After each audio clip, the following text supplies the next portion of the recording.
Pagmamasid. Sa eksena, Drake Darby ay hindi maaaring pigilan ang kanyang kaguluhan at sinabi sa lumang master. Darby, tatay, ang malaking pagformat ng Dipper ay mahusay na pinagsanib. Ang kanilang mga pag-atake at mga depensa ay masikip at matatag. Sa pagbuo na ito, ang pamilya ng Darby ay mabubuhay sa kaluwalhatian. Kahit na ang tatlo sa kanila ay lamang ang antas ng tatlong mga Panginoon na may kapangyarihan ng pagbuo na ito, magagawa nilang labanan ang isang martial marquis. Ang lumang Master Darby ay ngumiti habang siya ay exclaim. Sa kaligayahan, ang malaking pagformasyon ng Dipper ay talagang isa sa mga pinakamahusay na formations. Sa sandaling natapos na nila ang pagsasanay, pinanatili ni Florian ang kanyang tabak at lumakad patungo sa kanya na may kaguluhan. Grandpa, ano sa palagay mo? Mabuti, mabuti. Napakabuti. Mayroon kang lahat ng pinabuting ng maraming kamakailan lamang. Ito ay lampas sa aking mga inaasahan. Nalulugod ako at sigurado ako na lahat kayo ay magdudulot ng kaluwalhatian. Sa pamilya ng Darby, pinuri ng lumang masistro na si Darby na may isang ngiti. Si Florian ay labis na natutuwa sa sinabi ng lumang dalubhasa sa master. Huwag mag-alala, Grandpa, gaganapin ako ng mas mahirap. Ipinangako niya ang lumang master. Darby ay nodded. Lolo, may isang bisita, isang tinig. Mula sa likod. Bigla ang lahat ay bumaling upang makita ang pasukan bilang isang grupo ng mga kababaihan na lumakad sa mansion. May mga 10 o kaya kababaihan sa bawat isa sa kanila. Ay lubhang maganda. Ang babae na humahantong sa kanila ay bihis sa isang puting damit na may hawak na isang whisk sa kanyang kamay. Sa isang instant, ang lahat ng mga lalaki sa pamilya ay tumitig sa mga kababaihan na walang kumikislap. Nasasabik silang magkaroon ng napakagandang kababaihan na bumibisita sa kanila. Lumaki si Old Master Darby sa pagkabigla habang nakita niya sila. Ito ay abes ina serendipity mula sa sede ng Yesu ay maligayang pagdating, maligayang pagdating.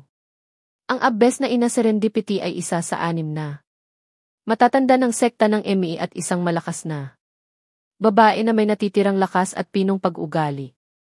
Ang mga kababaihan sa likod niya ay ang mga tagasunod ng sekta ng ME.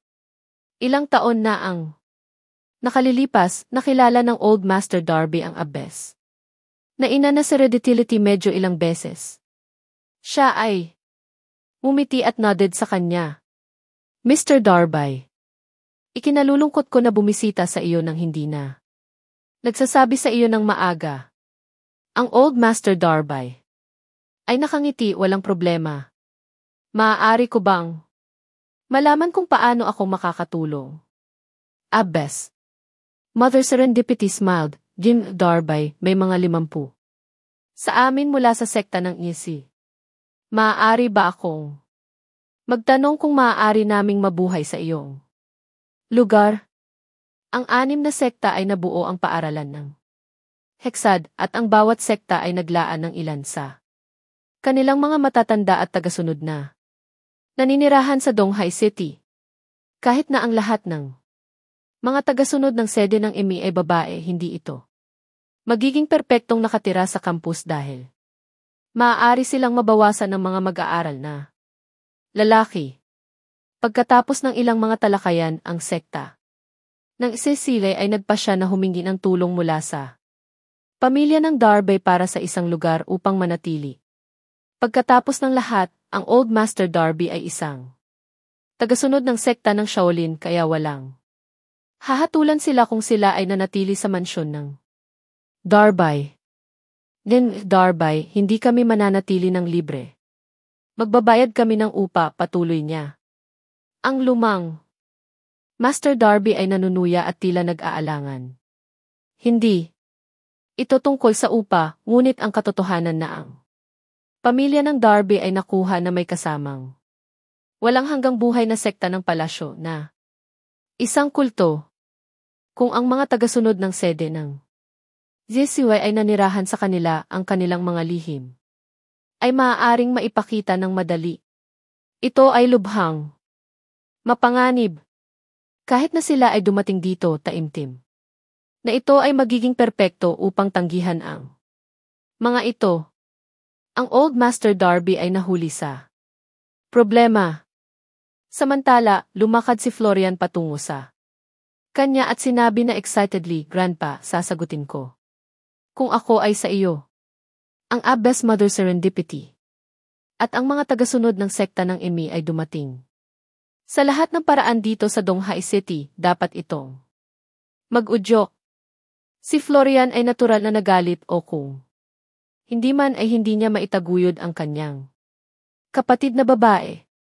Ngayon na may napakarilag na kababaihan na naninirahan sa mansion, syempre, nais niyang panatilihin ang mga ito sa ari-arian. Ang bawat isa sa kanila ay napakaganda, lalo na ang Abbess na ina Serendipity. Kung ang mga tagasunod ng Emi na ito ay nanatili sa mansyon ng Darby, maaaring tumayo si Florian ng pagkakataon sa ilan sa kanila. O kaya naisip niya. Nang marinig iyon, lumapit si Yumi sa likod niya at pinut siya. "Ano ang nasasabi mo?" Yumi, alam ko ang kanyang asawa na sapat upang maunawaan kung paanong naliligaw ang kanyang isip. Kung hindi siya naliligaw, hindi niya mapigilan si Rebecca.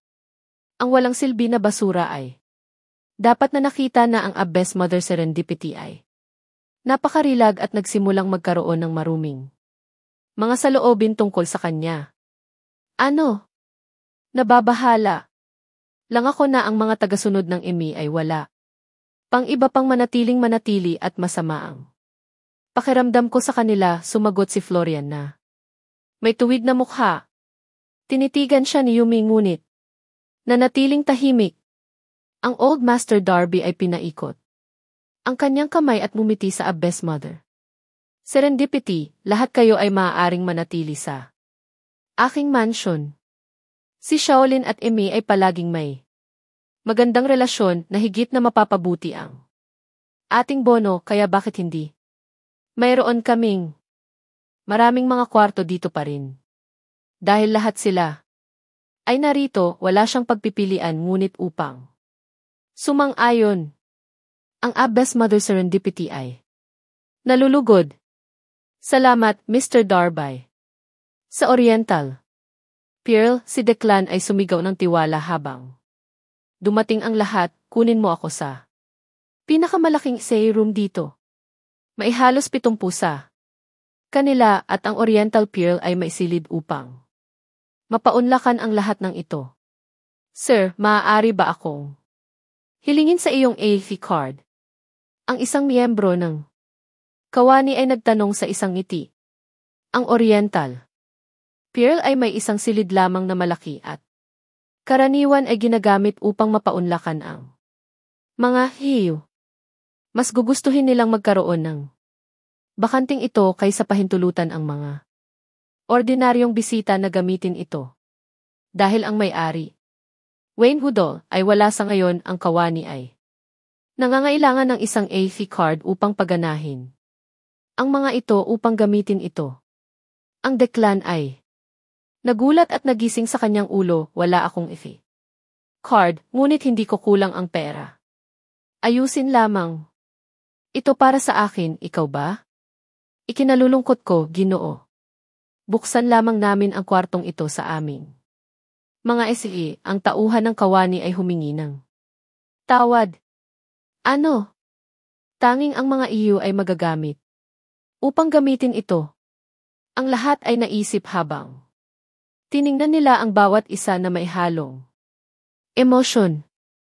Ito ang unang pagkakataon na karamihan sa kanila ay dumating dito upang kumain sa Oriental Pearl at maraming mga batang babae ang nagpost ng mga larawan sa online upang ipakita. Ang Declan ay nagulat din, hindi nakakagulat na ang Oriental Pearl ang pinakamalakas na hotel sa Donghai City. Hindi ka maaaring magkaroon ng AHI room nang walang AHI card. Itinuturing ng Declan ang ilang sandali at nagtanong, maaari ba akong gumawa ng isa ngayon? Ito ay isang AHI card lamang. Hindi ito. Dapat maging mahirap, naisip niya. Ang kawani ay umupo muli sa kanyang ulo, talagang nalulungkot. Ako. Kakailanganin namin ang lagda ng aming boss upang gumawa ng isa. Dahil hindi siya ngayon, maaari ka lamang mag-apply para sa isang karaniwang pagiging miyembro. Ito. Kailangan mo ang lahi na lagda upang gumawa ng isang card. Naisip niya. Nais ni Declan na pumunta sa ibang restaurant, ngunit nakita niya na ayaw ng mga batang babae na umalis. Ang ilan sa mga ito ay nakapost na sa kanilang social media sa caption. Tinatangkilik ng AHI ang iyong monitor ng monitor sa hapunan sa Oriental Pier kung hiniling niya silang umalis ngayon, magiging nakakahiya. Habang nagsimula siya sa panic, sinabi ni Sir Newman sa isang bagay pagkatapos ng pagiging tahimik para sa buong panahon, bakit hindi ko sinubukan? Maaari kung subukan na tawagan ang may-ari. Wow! Nagsalita ang Diyos, ang uri ng mga bata. Ang lahat ay nagulat habang pinalitan nila siya. Siya ay bihisa. Isang masikip na tuktok na may madilim na maong denim. Siya ay malamig, matikas, at napakakaakit. Akit. Alam ng lahat na si Sirs ang pinakamayaman. Sa Kyoto, ang kanyang mga kontak at koneksyon ay mas mahusay kaysa sa karamihan ng mga rich kids sa kanyang klase. Kung siya ay nagsalita, dapat may isang paraan. Tila nalulugod at ipinalambot ng Declan ang Sirs. Ikinalulungkot ko na mag-abala sa iyo ng ganoong bagay. Salamat. Ang kawani ay isang babae, ngunit kahit na hindi siya maaaring makatulong, ngunit tumingin sa Sirs na may paghanga. Naman, madam. Magiging mahusay kung maaari mong tawagan ang aming boss. Sirs. Nodded at kinuha ang kanyang telepono. Tinawag niya si Wayne, ngunit pagkaraan ng ilang sandali, ang lahat ng narinig niya ay, ikinalulungkot ko, ang numero na iyong tinatawagan ay hindi magagamit. Hindi ito dumaan, naisip niya. Narinig ng lahat ang telepono pumunta sa voicemail. Ang ngiti sa mukha ni Declan ay nawala masyadong. Sinubukan ng kawani ang kanyang pinakamahusay na ngumiti at sinabing apologetically, ikinalulungkot ko. Wala akong karapatan na hayaan kang magkaroon ng silid nang walang direktang order mula sa aming boss. Naniniwala siya na alam ng magandang babae na ito ang kanyang boss, Wayne, ngunit ito ay ang panuntunan. Nang walang direktang order mula sa Wayne, walang sinuman ang maaaring magbukas ng kwarto. Si Sirs ay nanatiling walang damdamin habang siya ay nodded at pinananatili ang kanyang telepono, lumakad sa gilid. Ang sitwasyon ay naging mahirap na naging maliwanag na hindi nila magagawang kumain dito pagkatapos ng lahat. Kahit na si Sirs ay hindi makapasok, kaya malamang na ang sinuman ay maaaring.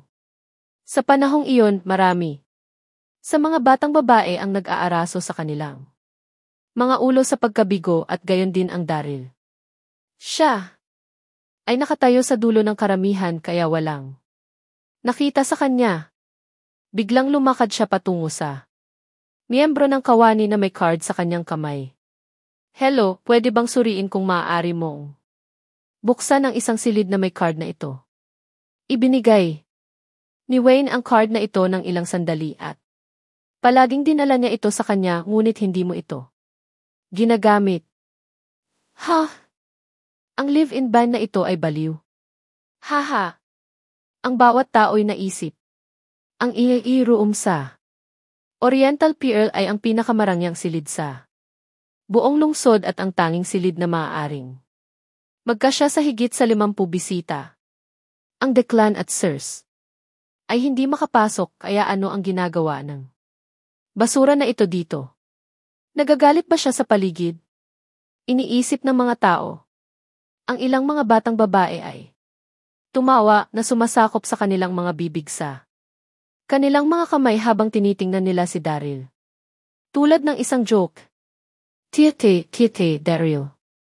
Bakit ka dumarating? Upang aliwin ang lahat. Samantala, lumakad si Daisy mula sa karamihan ng tao at kinuha ang card mula sa Daryl. Oh, ito ay isang ginintuang card. Daryl, ikaw ba ay nanunuya? Hahaha. Ang mga C lamang ay maaaring makamit ang AC card dito sa Oriental Pearl. Paano ito? Maaaring magkaroon ng isang live-in na asukal. Sino ang nagpapanggap niya? Haha. Ang bawat tao'y naisip. Ang bawat tao'y sumabog sa pagtawa. Huwag isipin. Ibigay ito sa akin, sabi ni Daryl. Habang sinubukan niyang ibalik ang card. Walang paraan. Natatakot ka ba ngayon? Daisy mocked. Bilang siya kamaid sa card sa kawani. Simon. Lahat, tingnan natin kung ang card na ito ay makakakuha sa amin ng silid. Ang bawat tao'y tumawa habang pinalibutan nila ang miyembro ng kawani. Ito ba? Isang Supreme Safe card. Ang miyembro ng kawani ay naisip sa pagkabigla. Kasabay nito, ang kanyang mga mata ay nagbukas. Nang malawak na habang ang kanyang kamay ay nanginginig habang siya ay gaganapin sa card. Hindi. Hindi niya nakita ang mali. Ito ay talagang ang pinakamataas na SCP card.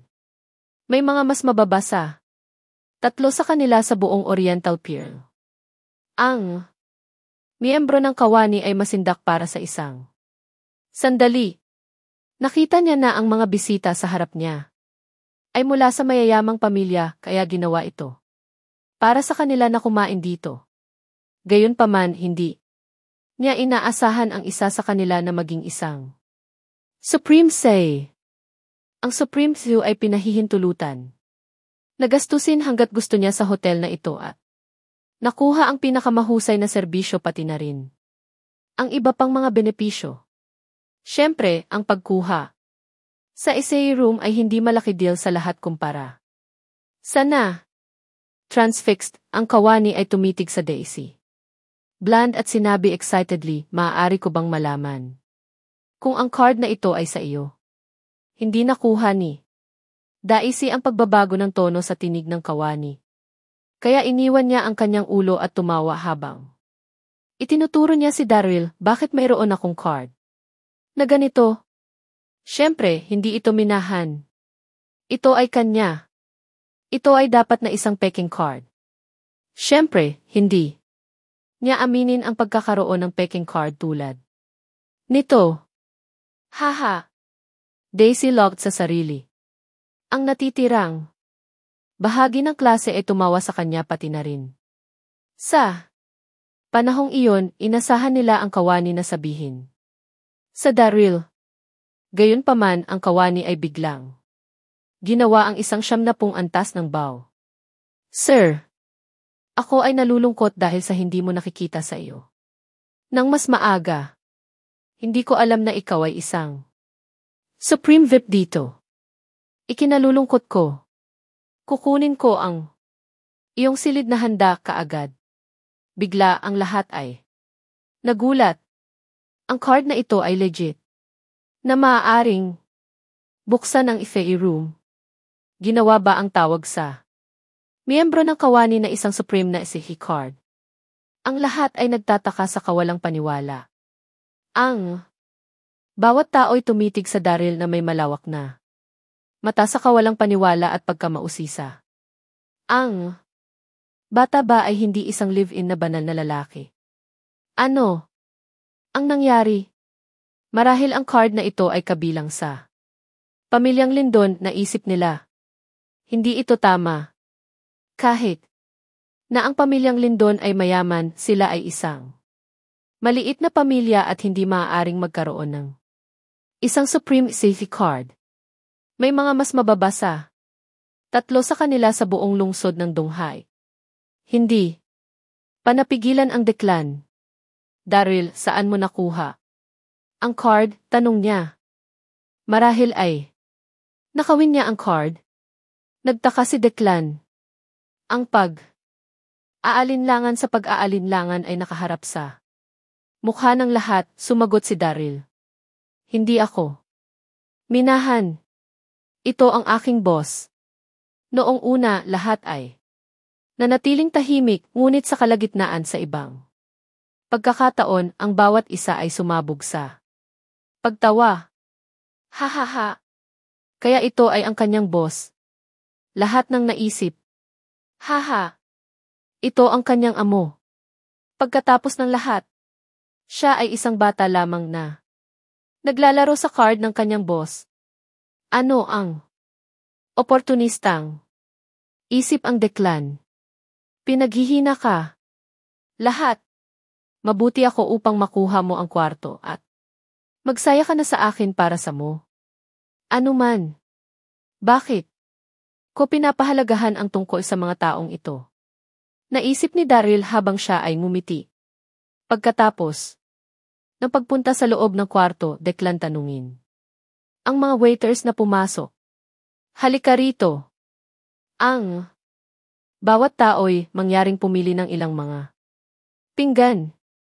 Gusto ko ang lahat na magkaroon ng isang mahusay na oras ngayong gabi. Ipinahayag niya.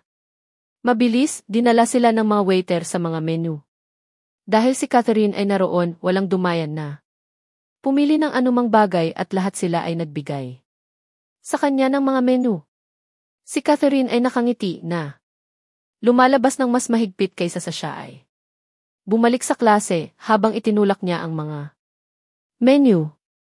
Magaling ako sa anumang bagay. Lahat kayo ay pumili.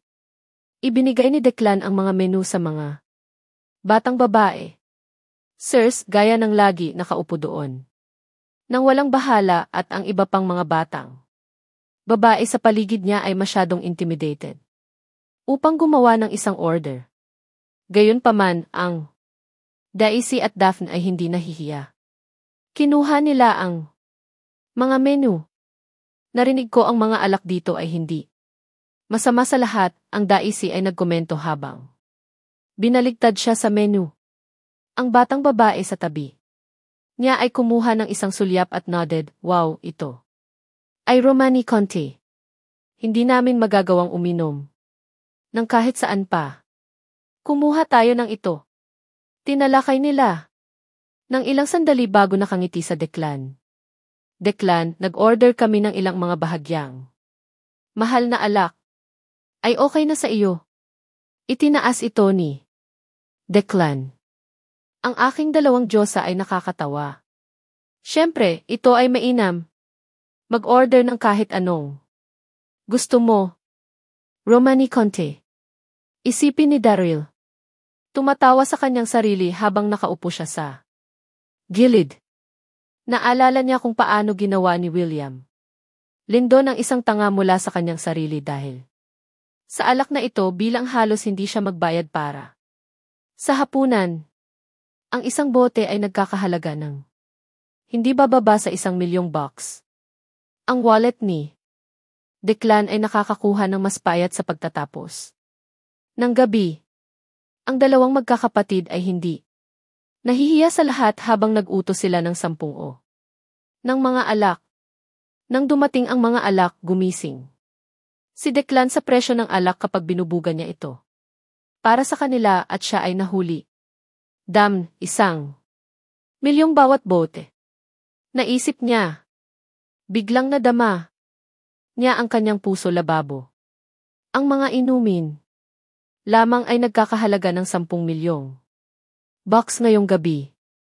Gayunpaman, gaano man nagagalit siya, inilagay pa rin niya ang isang peking ngiti upang masakop ito. Gusto kong gumawa ng toast upang ipagdiwang ang aming unang pagtitipon. Itinaas ni Declan ang kanyang salamin habang siya ay ngumiti. Ang bawat tao ay nagtaas ng kanilang Baso. Oh, tingnan mo ito. Hindi ba Declan ang perpektong monitor klase kahit sino ay maaaring humingi? Inihayag ng Milya habang nililinis nila ang kanilang baso. Ang bawat isa ay sumang-ayon agad. Sino man ay maaaring makita na Declan lamang. Tratuhin ito sa hapunan dahil sa halalan bukas. Ang pagmamasid sa reaksyon ng kanyang mga kapantay. Ang Declan ay nasasabik ngunit sinubukang pigilin. Ang pagpapakita nito na gusto ko lang malaman. Ang lahat ng mas mahusay, sinabi niya nanginginig. Ang kanyang ulo habang siya ay nakukuha sa Milya. Para sa pagsasalita para sa kanya. Ang Declan ay kalugod-lugod. Nagpatuloy ang pag-inom ng ilang sandali. Kahit na si Catherine ay umiinom ng ilang mga round dahil sa mabuting kalooban ng lahat.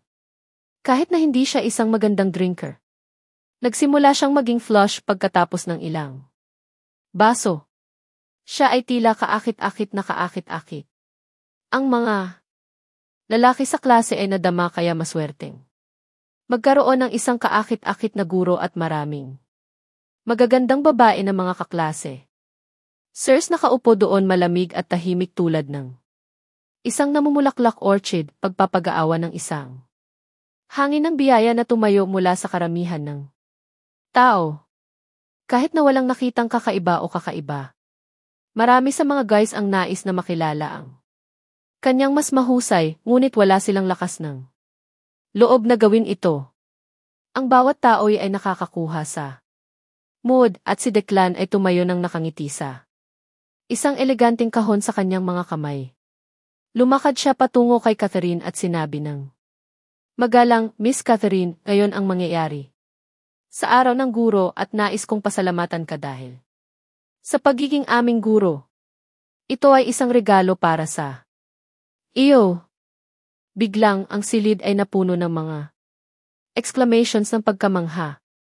Ang Declan ay mahusay na handa sa katunayan. Naghanda pa rin siya ng regalo para kay Miss Catherine. Ito ay lubos na malinaw na siya ay determinadong maging ang monitor ng klase. Si Catherine ay nanatiling kalmado at ngumiti. Declan, nalulugod na ako na pinagamot mo kami sa hapunan. Hindi ko matanggap ito. Ang Declan ay talagang isang maliwanag, matalino at maagang mag-aaral. Alam pa niya ngayon ang araw ng guro at inihanda siya ng isang regalo. Gayunpaman, napakaraming mga mag-aaral ang nanonood at nadama ni Catherine ang pagtanggap sa regalo. Declan ang kanyang ulo na may isang ngiti. Ito ay isang maliit na bagay na talagang gusto ko sa iyo upang panatilihin, lalo na sa isang espesyal na okasyon tulad ng ngayon. Binuksan niya ang kahon. Bigla, lahat ay tumitig sa kung ano ang nasa loob ng kahon na may pagkabigla at sorpresa. Sa loob ng kahon ay naglagay ng dilaw na tableta. Kahit na si Catherine ay hindi maaaring makatulong ngunit mas malapitan ang pagtingin dito. Naisip niya na ang Declan ay magbibigay sa kanya ng isang pulseras o alahas bilang isang regalo, ngunit hindi niya naisip na ito ay isang pil. Daryl frowned sa makita ang pil. Nakita niya ang kulay at texture ng pil na katulad ng isang espiritu na pagpupulong sa elixir. Ayon sa walang sala elixir manual, ito ay isa sa mga nangungunang tabletas para sa mga cultivators. Gayunpaman, ang kulay ng pil ay tila mas magaan kaysa sa kung ano ang dapat itong magmukhang. Marahil ay mali siya, isipin ni Daryl. Samantala, ang Declan ay nakatingin sa kanyang mga kaklase na may mapagmataas na pagpapahayag. Miss Catherine, ito ay tinatawag na espiritu fetification. Elixir. Binili ko ito mula sa isang libot na paglilinang sa bahay. Miss Catherine, ang pil na ito ay para lamang sa isang Marshall Marquis. Hindi ito magkakaroon ng anumang epekto sa mga cultivators. Sa ibaba ng antas na iyon, ngunit para sa sinuman na Isang Marshall Marquis at sa itaas, makakaranas sila ng rebirthing effect. Isang rebirthing effect. Ang lahat ay nagtataka. Ang silid ay nasa kaguluhan. Habang ang lahat ay tila higit pa sa pagkabigla kaysa dati. Si Catherine ay isang antas ng isang Marshall Marquis, ngunit pagkatapos na kunin ang tabletang ito sa rebirthing effect, magiging mas nakakaapekto siya. Bagaman nanatiling tahimik ang Catherine. Nasasabik siya pagkatapos na marinig iyon. Narinig niya ang tungkol sa pil na ito, ngunit hindi pa nakita ito dati. Si Declan ay tama na sabihin na ang espiritu na pagpupulong elixir ay sinadya para sa mga kulatibo na hindi bababa sa isang Marshall Marquis upang palakasin ang kanilang mga kakayahan. Ang isang Marshall Marquis na may pil na ito ay magiging mas malakas kaysa sa isang Marshall Marquis nang wala ito. Kinuha ni Declan ang pil at ibinigay ito kay Catherine. Miss Catherine, ito ay isang regalo na espesyal na inihanda ko para sa iyo. Kung hindi mo ito dadalhin, ito ay isang basura para sa akin upang panatilihin pa rin ito. Matapos marinig ang sinabi niya, tinanggap ni Catherine ang pil na may isang ngiti.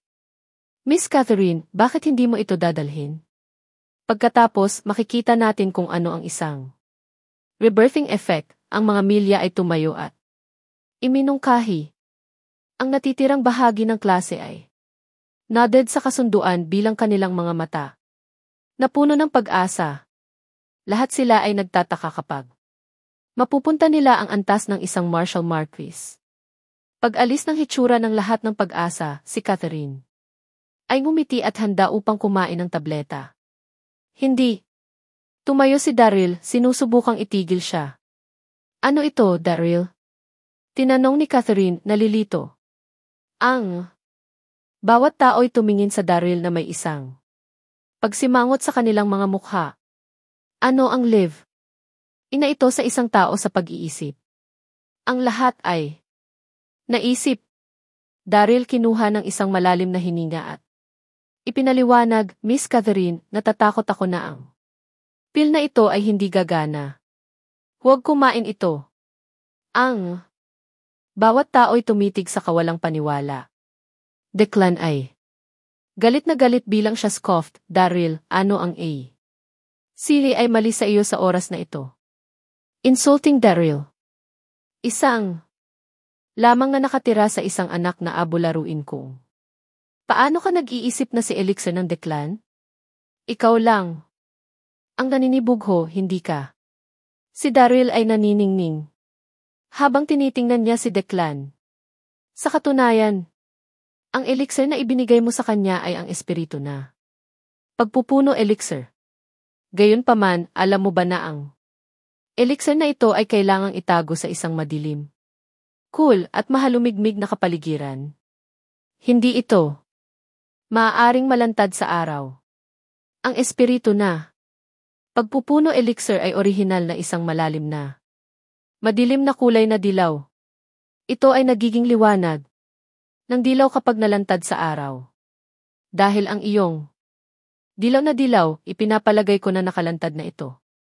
Sa araw sa oras na binili mo ito mula sa leader ng liblib, ipinaliwanag ni Daryl ng walang bisa. Ang silid ay nahulog tahimik. Kaya kung ano ang nalantad sa araw? Declan question sa isang tawa. Mabuti pa ba ito? Ang mapagpasikat na Daryl na iniisip na ang mga tao ay naniniwala sa mga bagay na walang kapararakan na siya ay nagsusuot. Si Daryl ay nagising sa kanyang ulo. Sa palagay ko hindi mawawala ang epekto nito, ngunit magkakaroon ng ilang mga pagbabago sa mga katangian nito. Isa ka-anim ano ang mangyayari kung ang isang tao ay kumukuha nito? Ang Declan ay bumagsak. Hindi ko alam, siya ay nag-chuckle. Sa katunayan, hindi alam ni Daryl. Siya ay lamang skimmed sa pamamagitan ng espiritu petrification. Elixir seksyon sa walang katapusang elixir manu. Manong, hindi pag-aaral ito lubusan. Hindi niya alam kung ano ang mangyayari kung may natulog na ito. Pagkatapos na malantad sa sikat ng araw na, haha. Hindi mo maipaliwanag, maaari mo ba? Declan. Snickered, nakikita kung paano hindi maaaring Imbest ang Daryl. Hindi ka maaaring magpatuloy sa iyong mga kasinungalingan. Narito naisip ko na ikaw ay isang dalubhasa. Ang iba ay sumabog sa pagtawa. Ang mapagpanggap na tao ay tulad ng isang nakakatabang pansin. Si Catherine ay humihigbog habang natupok siya sa elixir na ayaw. Napaniwalaan ang mga salita ni Daryl. Nagtayo ang mga milya at nakakatakot. Daryl, alam ng lahat. Kung sino ka, nagmamahal ako sa iyo, itigil ang pagpapanggap na isang dalubhasa.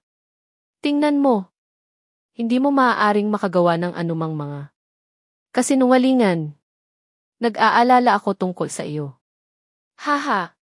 Ang buong silid ay lumubog sa pagtawa. Huwag kang magtrabaho sa pamamagitan ng live-in. Na ito sa ilalim ng lupa, kinakatawan ni Daisy. Siya ay isang alam-lahat clone, isang ganap na idiot. Catherine glared sa Daryl na may hindi pag-apruba. Hindi niya iniisip na siya ay maglakas loob na gumawa ng ganoong bagay. Kung ano ang isang pagkabigo siya. Ang bawat tao'y hindi pinansin. Daryl pagkatapos ng debacle, patuloy na uminom at makipag-chat sa bawat isa. Daryl nakaupo sa gilid. Pakiramdam na babato, siya ay umalis sa banyo. Habang lumabas siya sa silid, nakuha niya ang isang sulyap sa milya at Declan nakatayo sa isang sulok sa isang lihim na pag-uusap. Siya ay lumapit sa kanila. Sa labas ng pagkamausisa sa eavesdrop. Duguan.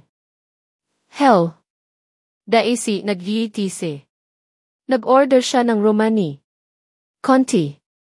Natatakot ako na ang pagkain na ito ay gagawa ng mga 20 milyong bucks o higit.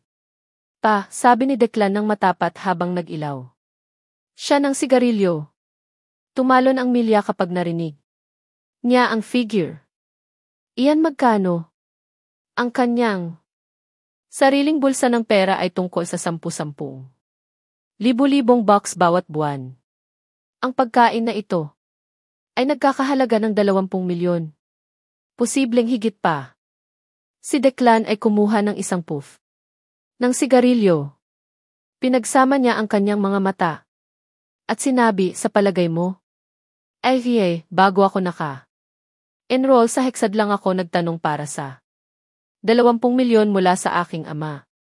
Na maaaring hindi sumasakop sa pagkain na ito. Aalala si Declan. Naisip niya na ang pagbili ng pagkain para sa kanyang buong klase sa pinakamahusay na restaurant ng Donghai City ay nagkakahalaga lamang ng 1 milyong pera o. Kaya, sino ang nakakaalam na ang pagkain sa Oriental Pearl ay magiging paraan sa kabila ng kanyang mga inaasahan? Ang hapunan ay darating sa isang dulo, ngunit hindi niya ito kayang bayaran. Ito ay masyadong nakakahiya. Miles pondered ilang sandali at ang kanyang mga mata ay may ilaw sa pag-asa. Declan, huwag mag-alala, siya ay lubos na tiniwalag. Mayroon akong ideya. Kapag oras na magbayad kami ay kumilos. Sigurado ako na ang iba pang mga rich brats sa aming klase ay maaaring kayang bayaran ang bill. Siyempre, huwag ilagay ang iyong mga pag-asa sa Daryl. Ang live-in na sinumang batas ay isang natalo. Duguan hell. Ano? Ang ginawa ko sa karapat-dapat na karapat-dapat. Iniisip ni Daryl. Hindi siya maaaring makatulong. Ngunit sumumpa sa ilalim ng kanyang hininga. Siya na Daryl, siya Jared. Ang lahat ng ginawa ko ay nagbibigay kay Miss Catherine ng isang elixir. Gayunpaman ay marami siyang sasabihin tungkol dito. Bumalik siya sa paksa sa kamay. Siya ay Nagising sa kanyang ulo at nagtanong, paano tayo? Kumilos? Ang pagkain na ito ay nagkakahalaga ng maraming. Sino ang maaaring kayang bayaran ito? Nagsimula ang paaralan ng 2 araw na nakalipas, kaya alam ni Declan ang tungkol sa katayuan ng pinansyal na pamilya ng bawat kaklase. Kahit na lahat sila ay mayaman, ilan lamang sa mga ito ang maaaring gumastos ng 20 milyong bucks sa isang maikling panahon. Ang mga milya ay nag-scratched sa kanyang ulo na wala sa malalim na pag-iisip.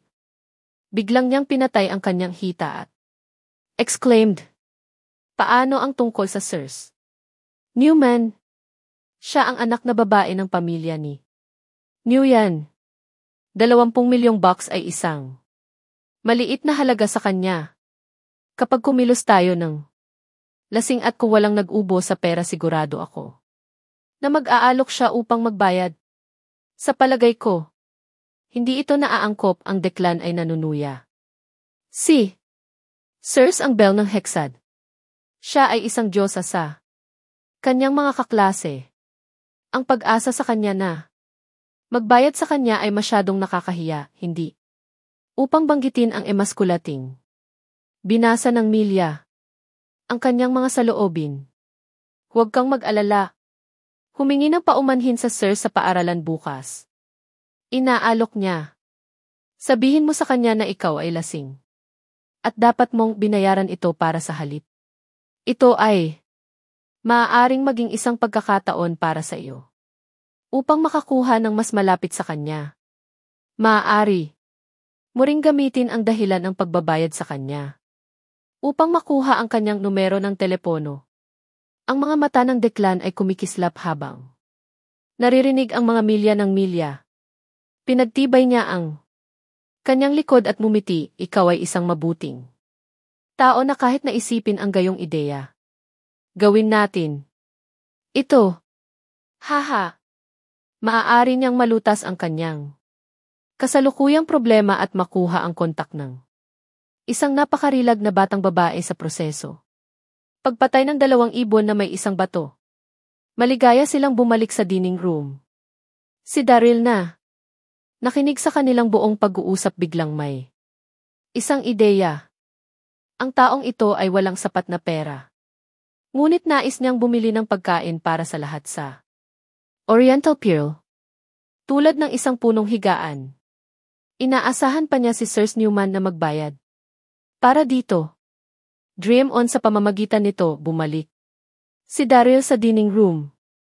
Si Sirs ay patungo sa banyo kung si Daryl ay pumasok sa dining area. Ang isang mapaglarong pag-iisip ay pumasok sa kanyang isip na nagpapalawak ng isang hush chuckle. Kung magnanakaw ako ng telepono at pitaka ni Sirs, hindi siya maaaring magbayad. Tingnan natin kung ano ang mangyayari sa Declan. Pagkatapos, siya ay bumped sa Sirs. Kasabay nito, maayos siyang swipe ang kanyang telepono at pitaka. Tagumpay. Nagbabasa siya sa mga kasanayan sa anino kahapon. Ang paggamit nito sa pagsasanay sa unang pagkakataon ay bahagyang nerve-wracking, ngunit thankfully, nagtrabaho ito. Si Daryl ay ginawang kaguluhan sa loob, ngunit nagpanggap siya na napahiya. Humingi siya ng paumanhin sa Sirs, ikinalulungkot ko. Ako ay nasa isang nagmamadali at hindi napansin mo. Daryl. Kinuha ang isang magandang pagtingin sa kanya op. Malapit. Napakarilag. Lubhang napakarilag. Sa panahon ng hapunan, ang Sirs ay umiinom ng hindi bababasa, ngunit ang kanyang magandang mukha ay bahagyang namumula pa rin. Kasama ng kanyang yelo malamig na pagkatao, ito ay sa anumang paraan. Kaakit-akit, kaakit-akit. Ang kilusan ni Daryl ay mabilis at maingat. Hindi niya napagtanto na nawawala ang kanyang telepono at pitaka. Mabuti. Siya ay nagmuttered, naglalakad kaagad. Pagkatapos, kung ginawa ito ni Daryl sa layunin o hindi siya nagmamalasakit. Gayunpaman, ang iba pang mga guys sa kwarto ay malungkot. Duguan. Hell! Paano maglakas loob ang loser na ito sa isang napakarilag na babae tulad ng kanya? Ang isang halo ng inggit at pagkayamot, sinimulan nila ang insulting. Daryl. Daryl, bulag ka ba? Hindi mo ba nakikita kung saan ka pupunta? Ginawa mo ba ito sa layunin, hindi ba? Ano ang isang retard? Ang mga insulto pagkatapos ng mga insulto ay inihagis sa Daryl, ngunit hindi niya pinansin ang lahat at bumalik sa kanyang upuan. Habang ang mga tao ay malapit nang umalis pagkatapos ng hapunan. Natapos na si Declan sa mesa, nagpapanggap na lasing at walang malay. Ang iba ay flabbergasted. Siya ay dapat na bumili ng hapunan, paano siya maaaring lasing at walang malay? Kung hindi siya magbayad, walang maaaring umalis. Lumapit ang mga milya sa dekana sa isang kagalingan na kalagayan at binigyan siya ng isang pat sa likod. Declan. Panahon na upang pumunta. Siya ay sumigaw. Ang Declan ay hindi lumipat. Nagpapanggap na hindi marinig siya. Wow, ang dalawang ito ay maaaring talagang kumilos. Napanood sila ni Daryl sa libangan. Ang iba ay lubos na hindi nakakaalam sa kanilang mga halaman na ang Declan ay tunay na nasayang. May isang taong nagdrag sa milya mula sa Declan. Mabuti. Siya ay malamig. Walang punto sa sumisigaw, siya exclaimed. Nagtanong ang mga milya ng walang humpay, ano ang dapat nating gawin? Hindi namin binayaran ang pagkain. Pagkatapos ay tinanong niya ang waiter, mangyaring ipaalam sa amin ang kabuang halaga. Ang waiter ay lumakad kasama ang bill, sir, ang kabuang ay 28,350,000 ang sagot niya. Ang pagkain na ito ay malapit sa 30 milyon. Ang bawat tao'y naghugas. Kahit na sila ay mula sa mayayamang pamilya, hindi pa nila ginugol ang labis na pagkain. Ang mga milya ay masindak. Ano ang idihe? Siya ay bumagsak. Ang aking bulsa ng pera para sa kalahating taon ay halos 5 milyong bucks. Sinubukan niyang ipakita na gusto niyang bayaran, ngunit wala siyang sapat na pera upang paakay ang bill, ang natitira ay masindak. Sa katahimikan, sino ang pupunta sa ubo ng 30 milyong bucks? Maghintay, hindi ba? Ginagamit namin ang AV card ni Daryl upang magreserba sa kwartong ito. May isang taong biglang nagblurted. Hindi ba natin mailagay ito sa kanyang tab? Ang Declan ay maaaring bumalik, Daryl. Ang pera bukas. Ang bawat tao'y nodded sa kasunduan. Daryl snickered sa ilalim ng kanyang hininga. Ang grupong ito ng mga bastard. Una, inalipusta nila ako ng walang dahilan. Ngayon, ginagamit nila ako kapag kailangan nila ang aking tulong. Ang waiter ay humingi ng tawad. Ikinalulungkot ko. Hindi namin mailagay ito sa isang tab kahit para sa mga bisita sa ese. Ang karamihan ng tao ay nahulog ng tahimik pa. Kung hindi nila ito mailalagay sa tab, mahirap makitungo. Babayaran ko ito, ang si Sirs ay nagsalita. Salamat sa kabutihan para sa Sirs. Lahat sila ay pinalakas sa kanilang mga puso. Siya ay mula sa Newman family ng Kyoto, ito ay dapat na isang maliit na kabuuan para sa kanya. Tulad ng malapit na niyang maabot ang kanyang telepono, siya ay nanunuya. Kakaiba ang kanyang telepono at pitaka ay nawala. Ano ang nangyari? Kung iba pa ang mga babae na nawala ang kanilang telepono, sila ay naging galit na galit. Si Sirs Newman ay hindi ordinaryong babae. Siya ay hindi kapanipaniwalang kalmado nang malaman niya ang kanyang telepono at pitaka ay nawawala. Si Daryl ay pinuri siya ng tahimik. Hindi katakataka na. Siya ang bela ng Hexad. Ang kanyang aura ng katahimikan at kumpiyansa ay walang kapantay. Ano ang nangyari? Nawala ba niya ang kanyang telepono? Ang natitira ay nalilito. Kung hindi, maaaring bayaran ng sirs, nais ba ng lahat na hatiin ang bill? Ang Declan ay hindi maaaring magtayo ng isang pagkilos na sinuspinde sa talahanayan sa buong panahon. Ano ang nangyayari? Hindi ba pwedeng magbayad ang sirs? Kung patuloy siyang lumalaban, ang mga tao ay nakasalalay sa pag-uusap. Kailangan niyang harapin ang musika. Siya ay nag-aatubili, ngunit siya ay yumuyuko at tumayo. Nang dahan-dahan, nagpanggap siya na mabigla. O, ako ay nalulungkot. Paano ako nakatulog? Tiyak na ang lahat ay masaya ngayon. Magbabayad ako. Hingi eh. Mukhang kailangan niyang humingi ng kanyang pamilya para sa pera. Itinatag ni Declan ang kanyang ulo. Guys, ang pagkain na ito ay nagkakahalaga ng 30 milyon. Ang aking pera ay nakalock sa pagbabahagi, inamin niya.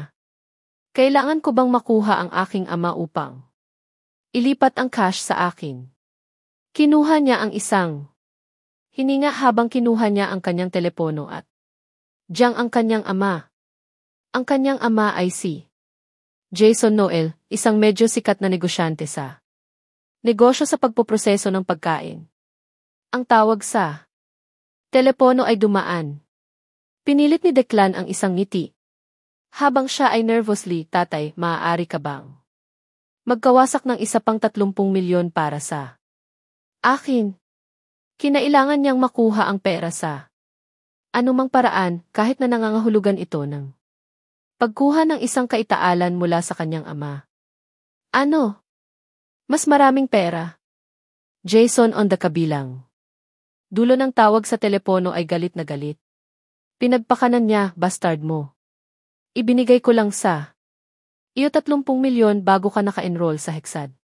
At nagastos mo na ito sa loob ng ilang araw. Ikaw ay isang malaking kabiguan at isang pagkabigo. Si Jason ay malinis. Nagtrabaho siya ng husto sa kanyang buong buhay, ngunit ang bastardo na ito ay ginugol ang 10 milyon sa isang maikling panahon.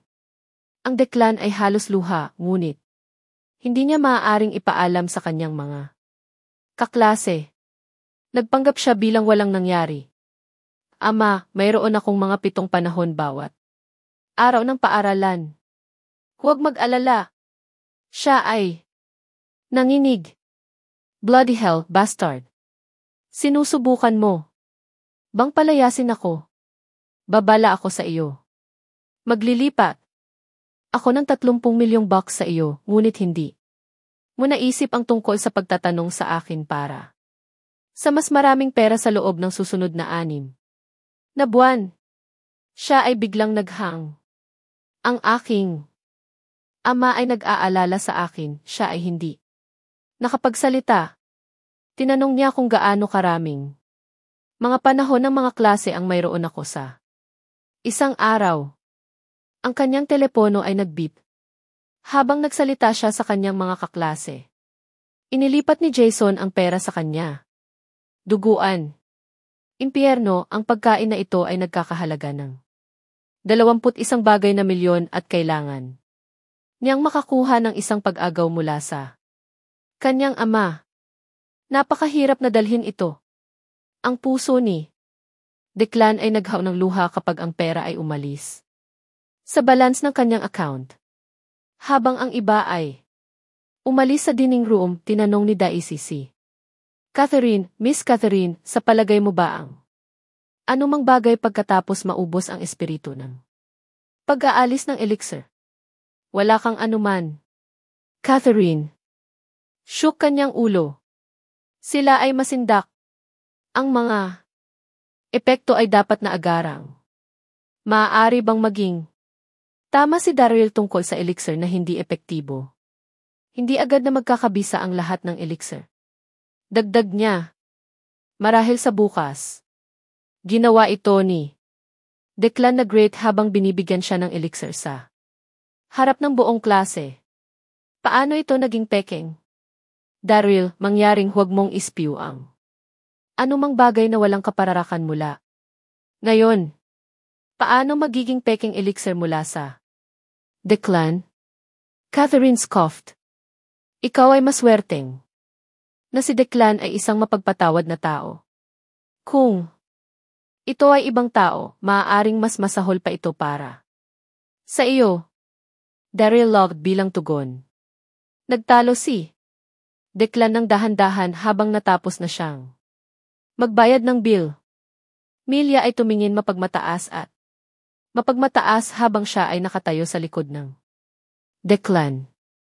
Ang pagkain na ito ay nagkakahalaga ng 30 milyon.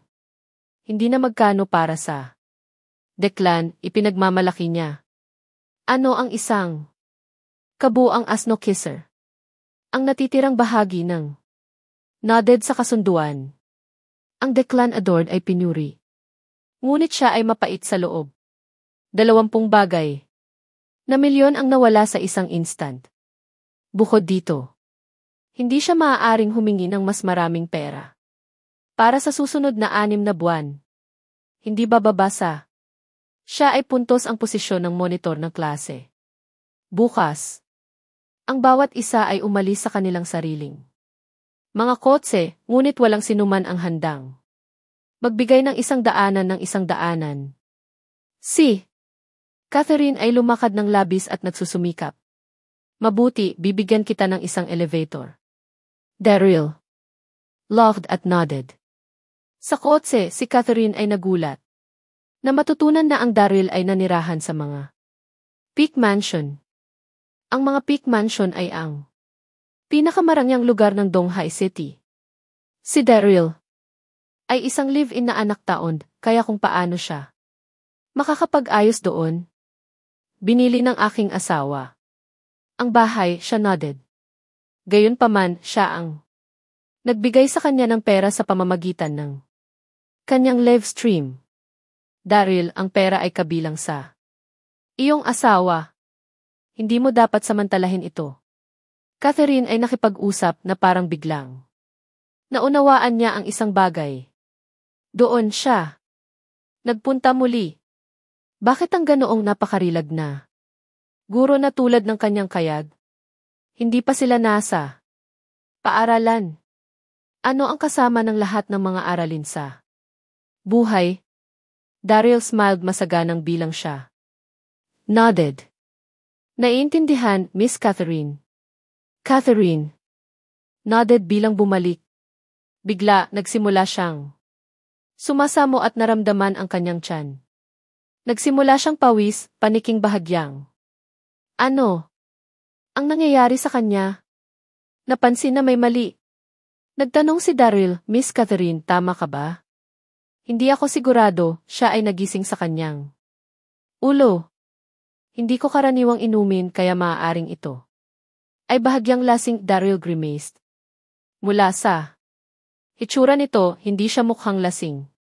Siya ay nagpakita na may lason bagaman ito ay walang seryoso. Maaari ba itong maging espiritu ng elixir? Nawala ang elixir ng pangunahing epekto nito kaya ang pag-ubos nito ay magiging sanhi ng iba pang mga epekto. Kung anong uri ng side effect si Daryl ay hindi maliwanag. Kailangan niyang kumonsulta sa walang sala na elixir. Nang umabot na si Daryl, agad niyang hinanap ang walang sala na elixir. Nang makita niya ang espiritu ng pag-udyok ng espiritu, lubos siyang masindak. Ang walang katapusang elixir manual na nakasaad sa detalye na kapag ang espiritu ng pagdiriwang ng elixir ay nalantad sa araw, ang mga katangian nito ay dumadaan sa mga pagbabago. Hindi katulad ng makadiyos na tableta. Kung saan ito ay magiging isang nakamamatay na lason sa sandaling nawala ang epekto nito. Gayunpaman, ang espiritu ng pag-uusap na si Elixir ay nagtrabaho ng iba. Hindi tulad ng makadiyos na tableta, sa sandaling nawala ang epekto nito, ang mga side effect ay pawis at pagkahilo. Kinabukasan, ang tagapagsanay ay mawawala ang 2 antas ng ranggo. Ipapatuloy nila ang pagkawala ng 2 ranggo araw-araw hanggang sa ang isang tagapag-cultivator ay nagiging isang ordinaryong tao. Si Catherine ay isang antas ng isang Master Marquis. Ngunit siya ay magiging isang antas ng 4 na Master pangkalahatang bukas at isang antas ng 2 Master pangkalahatan sa susunod na araw.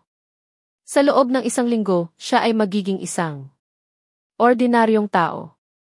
Siya ay nagtagpo. Ang mga side effect ay mortifying. Sing-sing. Sing-sing. Tumayo. Si Daryl. Napagtanto niya na mayroon pa siyang Sir Newman's phone. Nakalimutan niyang ibalik sila sa kanya sa Oriental Pearl.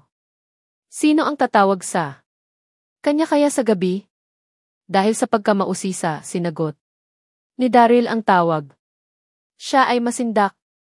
Ito ay isang regular na boses na tawag. Ito ay isang video call mula sa isang batang babae na nagngangalang Evelyn Featherstone. Nais ni Daryl na huwag pansinin ang tawag, ngunit ang kanyang kamay ay nanginig, sinasadyang pinipili ang tawag. Kapag nakakonekta ang tawag, ang kanyang mga mata ay lumawak. Ang tumatawag ay isang magandang babae na natapos na lamang ang showering. Ano ang nangyayari? Hindi ko ibig sabihin na tumingin. Si Daryl ay nananalom. Mahirap na labanan. Ang batang babae ay may isang mahusay na figure. Bakit siya pamilyar sa pamilya? Daryl pondered. Ito ang apong babae ng matandang lalaki na bumili ng isang makadiyos na tableta para sa 5 bilyong bucks sa auction ni Roger. Siya ay isang mataas na ranggo na miyembro mula sa senal na buhay na selula ng buhay. Sumigaw si Evelyn. Hindi niya inaasahan na makita ang isang tao na sumasagot sa kanyang tawag. Siya ay naghugas, agad na nagtatapos ang tawag. Ano ang nangyayari? Si Sirs ay walang kasintahan kaya kung sino ang lalaki sa kabilang panig. Gayon din. Bakit siya pamilyar? Hindi ba iyan si Daryl Darby?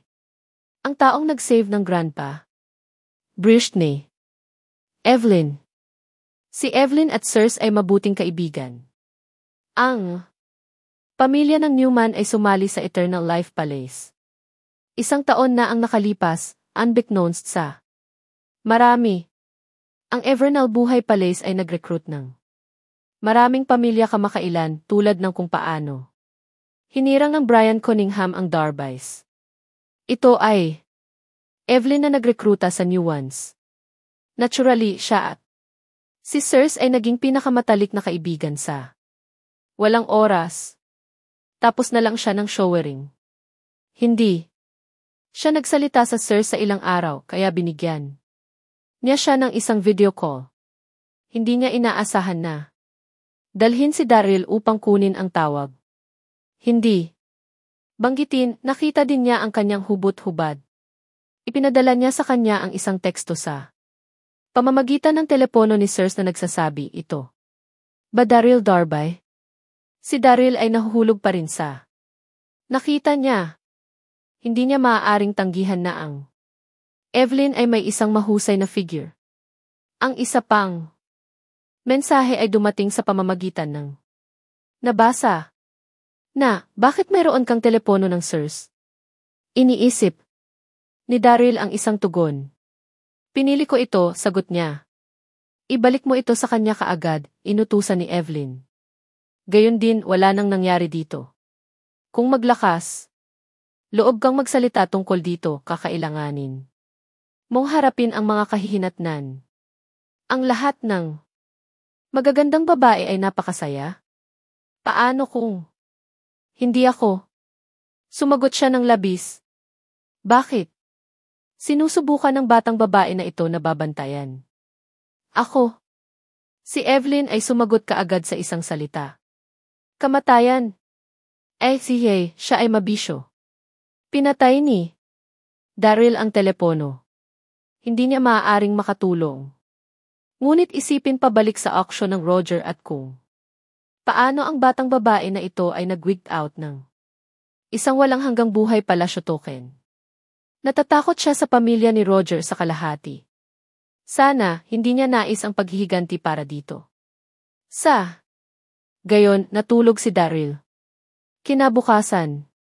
Ang panahon ay mabuti, halos humigit kumulang sa 86 degrees Fahrenheit. Si Daryl ay may isang mahusay na pagtulog, pakiramdam na rin ay nagpahinga. Hummed siya bilang siya ay gumawa ng kanyang paraan sa klase. Habang pumasok siya, napansin niya ang isang bagong mag-aaral na may isang buskot na nakaupo sa unang hilera. Ito ay Trent Young. Ang Trent Young ay inilabas mula sa bilangguan kahapon. Narinig niya na itinatag ng 6 na Orthodox sects ang Hexad School at agad na naka-enroll sa pamamagitan ng kanyang mga koneksyon. Kahit na nagmamay-ari siya ng Marshall Club, nais niyang maging mas malakas. Nang makita siya, si Daryl ay nilibang. Hindi lamang si Trent na naka-enroll sa Hexad, siya ay nasa parehong klase. Bilang siya, Trent ay flabbergasted. Bakit ang impyerno ay dinaro ngayon? Noong nakaraan sa paninirahan ng Lendons, nag-flick siya sa Lily kung saan siya ay nakatanggap ng pagkatalo mula sa Daryl. Habang nasa bilangguan, siya ay pinalo ng Daryl muli. Gaano kapuspalad ang kanyang nakilala niya muli sa Hexad. Hindi maaaring tumingin si Trent sa Daryl sa mata.